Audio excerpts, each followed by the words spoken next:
In May of 2020, 38-year-old love and hip-hop star Maurice Mo Fayne pleaded guilty to several different types of financial crimes. It did not take him and his attorneys long to negotiate Fayne's sentencing. Mo Fayne was sentenced to 17 years in prison for conspiracy, wire fraud, bank fraud, making false statements to get a business loan through the PPP system. But who did he defraud? How did he do it? And what does all this illegal financial activity have to do with COVID? Before we discuss Mo Fayne's schemes, we need to learn more about the star himself. Love and Hip Hop is a reality TV show detailing the daily lives of hip-hop stars, their significant others, and all the drama that ensues from their often chaotic musical lifestyles. Mo Fayne, also known as Arkansas Mo, was a member of the Love and Hip Hop Atlanta cast for a short time as the love interest to longtime star Carly Redd. Nevertheless, it was long enough to establish his celebrity status. After leaving the show, Fayne, who had already achieved a decent level of fame amongst the viewers of Love and Hip Hop, decided to leverage his notoriety to start a company. This type of career move is a common brand-building strategy for reality stars, like the Kardashians, who sell several different types of clothing lines and makeup products to their adoring fans year in and year out, bringing in billions in sales revenue. However, instead of selling clothes, Fayne announced to investors that he would start a trucking business called Flame Trucking, and that's where things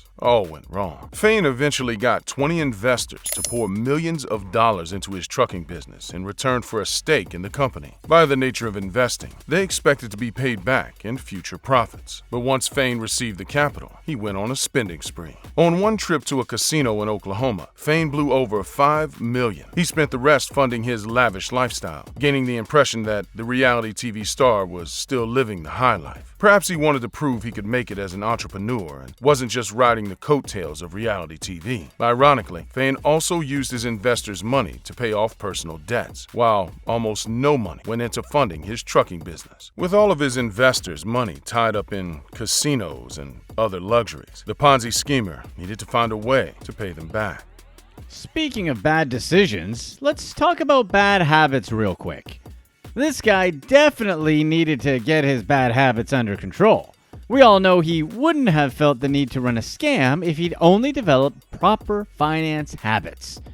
That's why we're proud to introduce today's sponsor, Fabulous, the #1 self-care app designed to help you build better habits and achieve your goals. Both habit changing and habit building can be extremely difficult, but Fabulous helps you do so in a fabulously simple, easy-to-use approach so that you can start feeling healthier, fulfilled, and more productive. Unlike most of the scammers you'll see in this video. This isn't just another app with basic reminders. Their methods are all based on behavioral science, breaking down scientifically proven healthy habits into tiny tasks that you can achieve every single day. Better yet, you can go at your own pace. Their supportive methods makes the entire process gentler and more rewarding. You can choose between a guided or self-guided approach so that your entire experience is completely 100% personalized. So, why not get started on building your ideal daily routine today? The first 100 people to click on the link in the description below will get 25% off a Fabulous premium subscription. Fayne kept his scam running from 2013 to 2020. During that time, he used new investor money to pay off old investors, the good old textbook Ponzi scheme. However, as like all Ponzi schemes, the well ran dry, and the walls closed in on Fayne and his scams. Fayne needed more money, and the COVID-19 pandemic made that even harder. Or did it? With the pandemic shutting everything down, Fayne had no way of making any money, especially with his trucking business, which had to shut down due to COVID restrictions. At least he couldn't go to the casino anymore.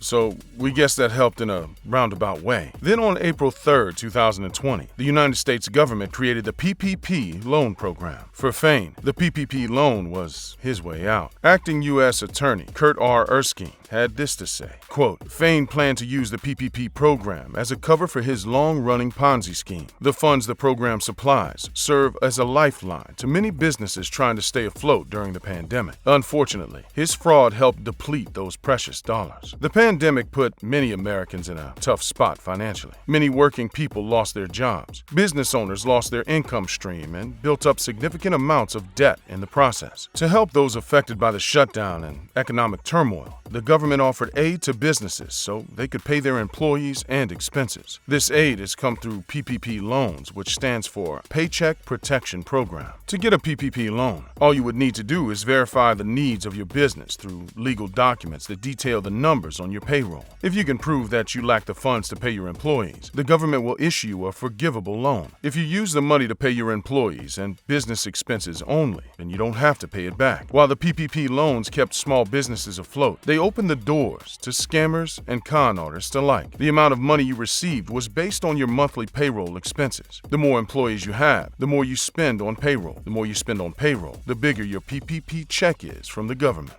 Fain saw an opportunity to use his trucking business to steal more money from our financial system. He claimed to have 107 employees who all commanded a monthly payroll of $1,490,200. These claims, of course, were not even remotely true. Some quick math tells us that his 107 employees, on average, were making almost $14,000 per month. The application was asking for enough relief money to help pay Fain's business expenses, or, as the U.S. Attorney's Office explains, retain workers and maintain payroll, or make mortgage interest payments, lease payments, and utility payments related to his trucking business, which Fain believed $3.7 million would be enough to cover his business expenses. He submitted an application for that amount using the near $1.5 million payroll expenses as proof. Though the claims were false, they were still convincing enough to give Fain the multi-million-dollar loan, though they denied him his initial request of $3.7 million. The SBA ended up giving Fain a little over $2 million for his 107 employees. Now that Fain finally had some money, he could fix the damage he caused with his Ponzi scheme by paying back the investors he stole from. True to his character, Fain did the opposite. When the time came, Fain spent the money on items that would increase his status. Fain went on another shopping spree when the PPP money landed in his bank account. He started out by leasing a Rolls-Royce Wraith for $136,000, which is a lot when you consider it's a lease. Fain, of course, didn't just lease fancy items. He bought some too, including $85,000 worth of custom-made jewelry. Among the custom-made jewelry, Fain bought a Rolex presidential watch, a diamond bracelet, and a 5.37-carat diamond ring. However, not all of Fain's PPP loan went towards diamonds and Rolls Royces. He also took out $65,000 in cold hard cash. Authorities reportedly found an additional $85,000 in Fain's house after his arrest. He also seemed to have used the funds to start another business to go with Flame Trucking, which was more like barely sparking trucking at this point in the pandemic. In a hilariously responsible move, Fain did spend $230,000 of the $2 million PPP loan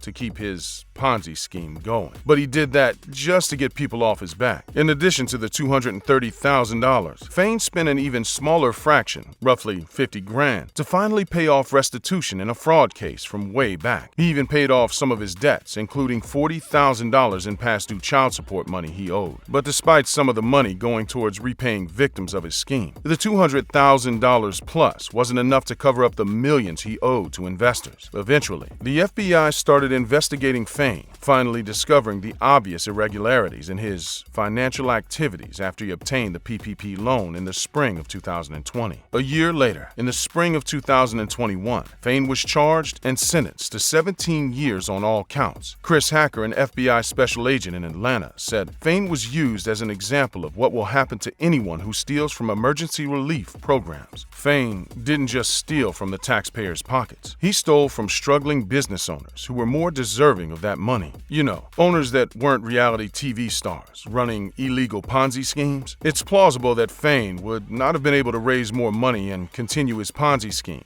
without the pandemic. COVID or no COVID, Fain was on the verge of getting busted for his scams. The pandemic was only speeding up the inevitable, and his trucking business would soon be exposed for what it was, an unsuccessful venture that never made enough money to pay back its principal investors. COVID drove the final nails in Fain's coffin. It was here appeared that he could have come clean, confessed his sins, and hoped his reality TV status would be enough to get him off the hook. Instead, he chose to rob the federal government. However, Fane's scheme could have potentially gone on for a bit longer, but not much longer than a year. Fane was already backed up against the fence with debt, other fraud cases, and a serious lack of funds surrounded him in the metaphorical alley. There is also reason to speculate that Fane's sentence of 17 years would not be nearly as long if not for the fact that he used COVID relief money to buy diamonds and lease British luxury cars. Although Fane's scheme was unique in that it involved one of the strangest and most impactful events of the 21st century, the overall characteristics of his scheme are not that unique when compared to contemporary Ponzi schemers. A recent scheme conducted by the now infamous Ian Bick was featured in a documentary series on Hulu. The episode tells how Bick stole over $500,000 from investors who wanted a stake in the teenager's growing nightclub business. Compared to Fane's scheme, it's a junior Ponzi scheme, but Bick's scheme does show a similarity in motive. Bick, in stark contrast to Fane, has been very open to discussing his nightclub scheme. In one of the many interviews he has done, Bick admitted that, "In my mind, I was the next young millionaire entrepreneur, so I started spending it as if I already had it." Making sure that your friends and fans know you're wealthy is a big part of some reality stars' entertainment value. Soon after so many episodes, movies, or songs, it becomes a part of your identity. For Fane, being a part of the hip-hop culture, the reality TV industry, and the American capitalist system was plenty enough to push him to find creative ways to achieve status in our society. And more than anything else, the reality TV industry seems to force people to get creative more than most lines of work. For years, reality TV has been attacked with accusations of being fake, staged, scripted, and overproduced, including love and hip-hop. To give these accusations some merit, some reality shows have even won Best Script awards, and stars have admitted under oath that their shows were staged. With its inherent reliance on fakeness, reality TV seems to cause its stars to do whatever it takes to maintain their image. Whether that image is that of a young millionaire or a hip-hop star you want to flaunt, it can be. Click to watch one of these next videos